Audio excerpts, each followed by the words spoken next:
Screenshot विभाग में लगा सकते हैं फाइल्स में, और उसको विभाग रिकॉग्नाइज करता है।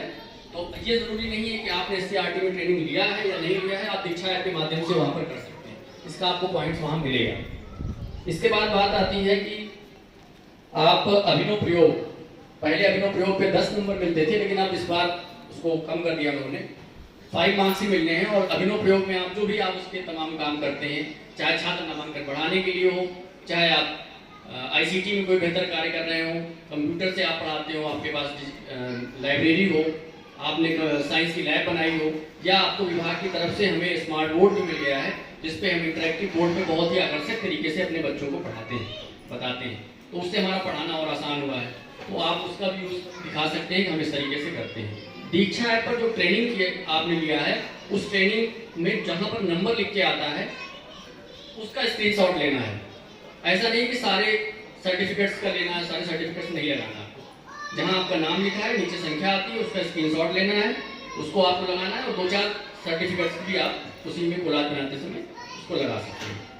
ये सारी चीज़ें हो गई। इसके बाद बात आती है निपुण भारत के लक्ष्यों की प्राप्ति के लिए। ये सारी जितनी भी कवायद चल रही है, ये सारा कुछ learning outcome of the student, छात्र के लर्निंग आउटकम के विरुद्ध बात होती है। हमें अपने किसी भी साक्षात्कार में ये बात नहीं कहनी है कि ये चीज़ हमने किया, ये हमने किया। ये सवाल मायने नहीं रखता है कि आपने क्या किया, मायने ये रखता है कि आपने जो किया उसके एवज में आपके छात्र ने क्या आउटपुट दिया, लर्निंग आउटकम। तो ये बात बहुत महत्वपूर्ण होगी। और आप अपने साक्षात्कार के समय अपना कोई ऐसा नेगेटिव पॉइंट नहीं बताएंगे जिसको आपने किया और उसमें असफलता मिली है। आप प्रयास करेंगे अपने सकारात्मक विषयों को ही अपने पैनल के सामने रखें। दीक्षा ऐप हो गया, और इस तरीके से आप आगे यहाँ पढ़ सकते हैं। निपुण भारत की लक्ष्य में जो लर्निंग आउटकम है उसको पैनल किस तरीके से जांचता है, उसमें प्राथमिक स्तर पे आप जानते हैं नवोदय की परीक्षा होती है और विद्या ज्ञान परीक्षा होती है।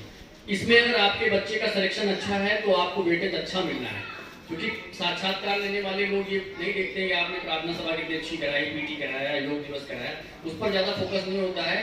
पैनल में बैठे लोग इस बात पर ध्यान देते हैं कि आपके छात्रों का कहाँ कहाँ अधिक सिलेक्शन हुआ है।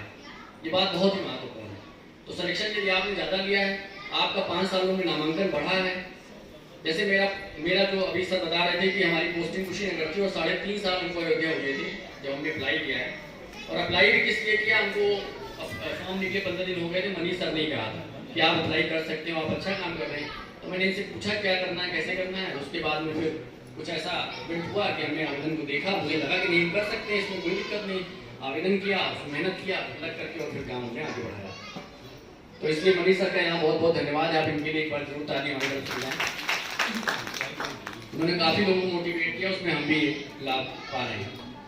तो और अपर प्राइमरी लेवल पे आप हैं तो NMS परीक्षा चल रही है, उसमें आप सिलेक्शन अगर अच्छा लिया है, या जो एक परीक्षा आती है उसको राष्ट्रीय आविष्कार अभियान, जिसके अंतर्गत श्रेष्ठा है विद्या को जो है, एक और है का नाम इसमें दिया गया हुआ है, हाँ बहुत सारी ऐसी परीक्षा, इंस्पायर अवार्ड के लिए आपके छात्र ने सिलेक्शन लिया है तो आप इसको लगा सकते हैं। ये सब लर्निंग आउटकम को इंडिकेट करता है और इससे आपका जो है वो वेटेज बढ़ता है।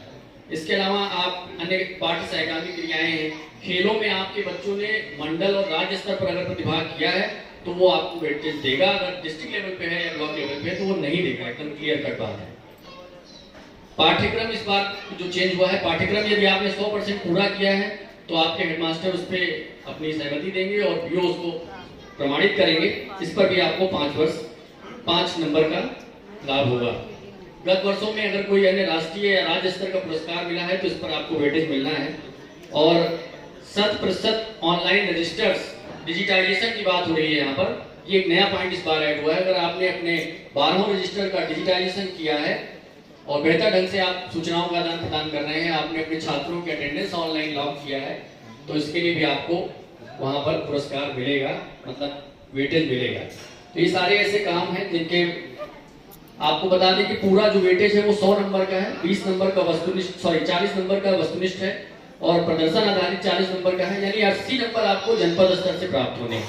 उसमें कितना आप स्कोर कर पाते हैं ये सबसे ज्यादा मायने रखता है।